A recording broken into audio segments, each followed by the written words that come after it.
Hello and welcome to EB Knits. My name is Emily. I'm a knitter and making enthusiast based in Orlando, Florida, and this channel is my outlet to share all things handmade, specifically knitting.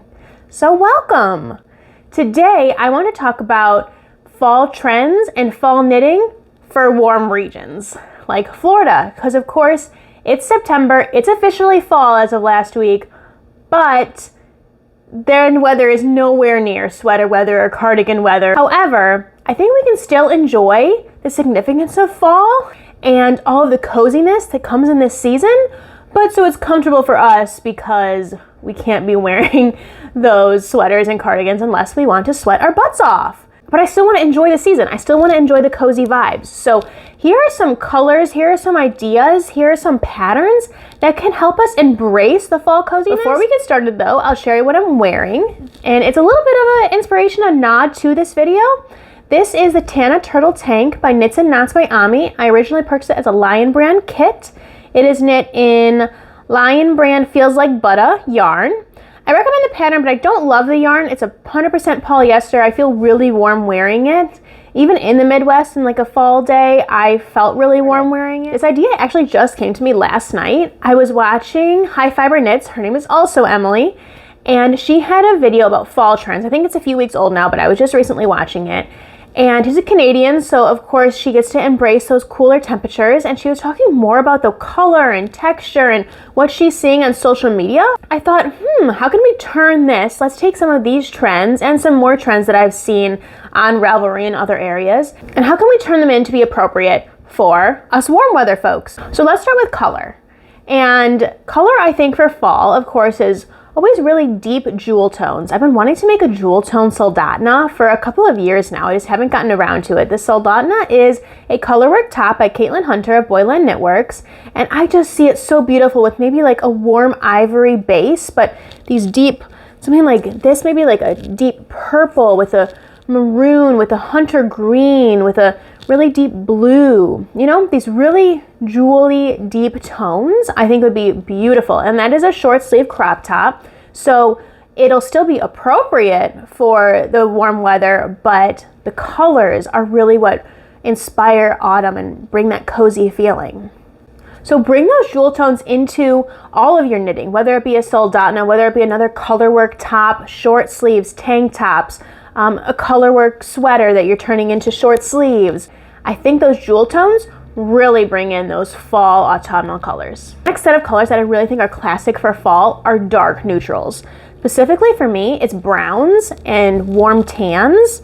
So here's a shawl I made this year in a dark brown that I think really does speak autumn. Shawls are nice because they're, of course, easy to tuck around you if you need it if you're cold, but at the same time they're easy to just take off, to set aside, to just barely have on your body if you are too warm. So I even feel like this would be really beautiful with dark denim, and then this and maybe even a white t-shirt, just something simple. Keep it a really simple fall outfit, and this will bring a coziness but not all of the warmth that a full-on sweater will bring. And then something I learned from High Fiber Knits, her video, is that pops of bright red are really trending right now. And I love red. I am a red girl. If you watch my color palette video, you know I love all shades of red. So I brought out some yarns that I have there in red. Here is an orange, which I think it's like a rusty orange. It's called terracotta. I think this speaks fall. Now, in contrast to something like this is a bright, bright red, but I would say this is a red with blue undertones. Versus, of course, this orange. This doesn't speak fall to me, but it could certainly if you're into that bright red trend, or if you're just looking for a pop of color in your outfit, you could add a stripe or a certain one color of your sweater or top as this. Another vibe which I think is still red, but this is more of that deeper undertone. This is Pimento from Knit Picks, and this, see in contrast, is more of a saturated deeper red, and this again speaks more fall to me, these deep colors. And then this is purple, not red. It's called wine red actually, but I would definitely call it purple. And this again speaks fall for sure to me. So these three colors I think are some variation in the red color family that would really bring fall and that bright red trend together through different shades. And still in that family, now I'm going into a variegated yarn. This is called Diana from Malabrigo, and this has so many different colors to it. It's got your reds, but it also has your greens, your oranges. This is autumn to me. Oranges, I see a little bit of yellow in there. There's different red, a little bit of purple, some greens. So this is another color that speaks autumnal. And I think this would be beautiful in some color work. You also use a color changing yarn like this, and I just love that color changing effect in color work sweaters or color work tops. And finally, going off this red, I think a great trend is an overall muted color palette and then with a single pop of color in there. And you can use an autumnal jewel tone or autumnal color, or you can go super vibrant, but those muted tones in the rest of the pattern, outfit, sweater, garment, whatever you're making, will really bring that fall vibe with just a single pop of something to really make your outfit a little more daring. So I wanted to bring out those yarns because I have them in my stash. Those are the most fall yarns to me. So now let's transition from talking about color. Let's start with stitch patterns. So I think something we see a lot in the fall and we're continuing to see with knits like, I believe it's called the Ingrid sweater by Petite Knit, the Dustlin sweater by Stephen West, is sweaters and tops with all different stitch patterns, and they create such a cozy effect, but it's not all over one single stitch pattern, so it brings a lot of visual interest, and in warm neutral colors they bring a lot of coziness as well. Cables are another stitch pattern that I think speak fall. This is classic fall, and I'm gonna be looking over here at my laptop so I can name a few patterns specifically for you. There's the Osgood slipover, there's the sweater number 15 by My Favorite Things Knitwear, there's the Soana, excuse me if I'm pronouncing that wrong, that was in a Pom Pom magazine. Prepare a sweater, that is by Teti Lutzak. There's the Perennial by Nora Gahn. I'm sorry, I'm probably butchering all of these names. I should have looked them up before I started this video. There's the Fairy Bouquet that has some really light, beautiful cables on the arm by Joanna Ang. The Cable Crush Hoodie by Knititude. The Ericus Pullover by Joan Ho. The Amara Sweater by Rachel Kurihara. There's the 3-season cardigan, which I've been in love with since it came out, by Woolen Pine. The Sackness sweater, which was another in a pom-pom by Zanette Knits. I've been in love with that since it came out. I see that in a deep brown like this shawl I showed you. I think that would be beautiful. I want to make that someday.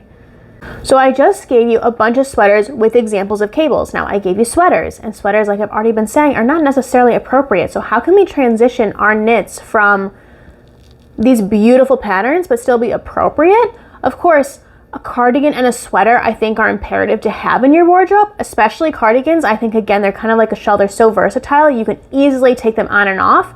So I love having a cardigan in your wardrobe, and a hand knit cardigan just makes it all the more special. Also a sweater. You're gonna need a sweater at some point. You're just not gonna need a whole bunch of sweaters. So pick your favorite. Something I've also done is I cut off, not literally cut, but I don't knit the sleeves of a lot of the sweater patterns that I love. I just omit the sleeves. It makes it go faster, and it also means it's more appropriate for my climate. I just would not wear a lot of the garments that I make if I added sleeves to every one like the pattern calls for. It's a simple adjustment. Just make it even. You can make it 3/4 length. You can make it elbow length. Just a t-shirt, which is what I usually do.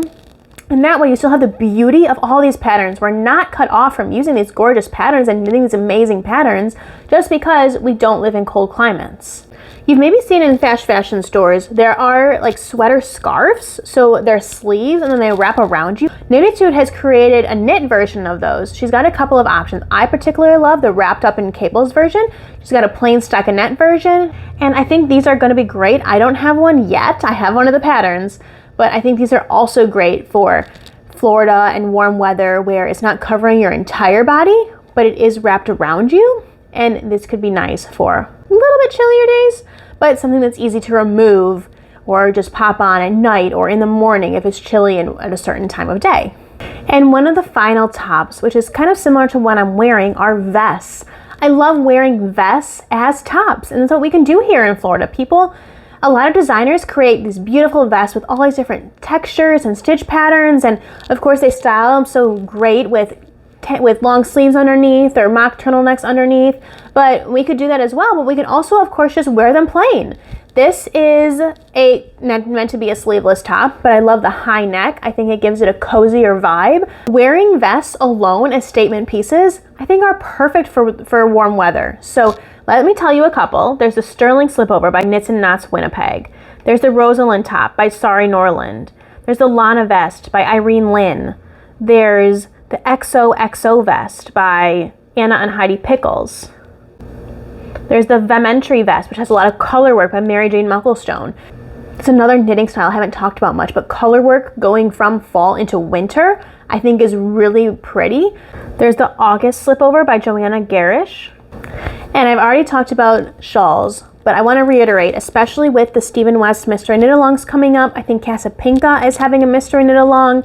Hohi's Knit Along is going right now. A ton of top designers are having knit alongs and just using their shawl patterns to, one, embrace the community and have fun, join these knit alongs and these community adventures, but also just creating pieces that are nice for fall and will keep you cozy when you need it, but are easy to leave in your car or leave aside or put in your bag when you don't need it.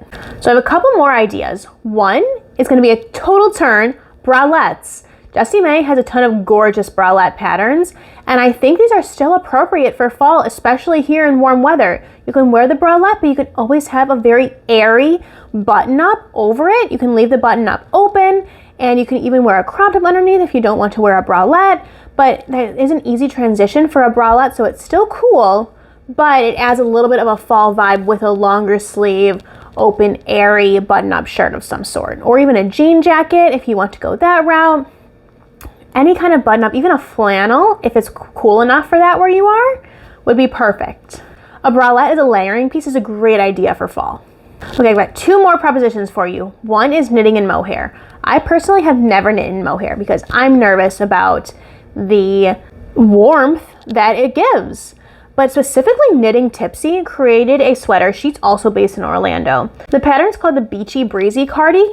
And it's knit in all over mohair. You can also use Surrey alpaca if you prefer, but it's got a very loose gauge so that we can still use mohair, us in the warm climates, but we're not overwhelmed and dripping in sweat while we're wearing them. So I think that's a great idea. And finally, a dress. A dress is another knitted item that I've never worn before, but I do have several dress patterns in my arsenal. I am excited to one day knit them. You can knit a simple stockinette dress. I keep mentioning Knitted Tube, but I love her pattern. She has a couple of all over cable dresses that I think are gorgeous. Knitted Tube again has a seaside scallop dress with 3/4 sleeves, and I think that's really gorgeous for fall. The Elsk and the Hiarta are the ones from Gudrun Johnston that are in the Shetland Trader that I think are really gorgeous. They really speak fall to me. And finally, something I never thought about knitting, and this actually isn't knit, this is a crochet pattern, are overalls. They're called Annie overalls by Courtney A. Clark. Her username is Tinderbox. And I saw them all over Instagram. I think it was last year. I think they're so fun. I wanted shorteralls, like, you know, denim overalls that are actually shorts for a long time. I don't have them. But making our own version of shorteralls, maybe you could find a knit version like this, or if you feel you have the skills, transform this crochet pattern into a knit pattern. And I just think it's such a fun idea to embrace fall, warmer weather, a different garment that we wouldn't traditionally make.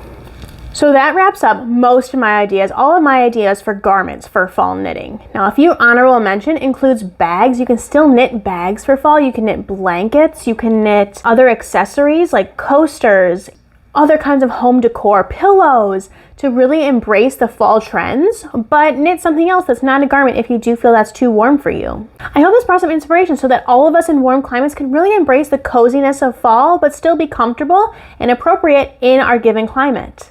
For all of the patterns I mentioned today and even more, I created a Ravelry bundle in my Ravelry group, EBKnitsbyEmily, so that we can either knit as is or modify to create our ideal fall palette. I'd love to hear what you love to knit in the fall, or if you have any suggestions that I forgot about in the comments below. I really hope that we can all come together as a community and embrace these cozy autumnal vibes. Please like, comment, and subscribe. It really helps my channel grow. It helps me to continue creating this content and publishing these videos. If you like this video, I think you'll enjoy the video where I analyze my yarn stash. I pulled it all out. I made some graphs, got it down by the numbers, and I hope I see you next time, friends. Happy making!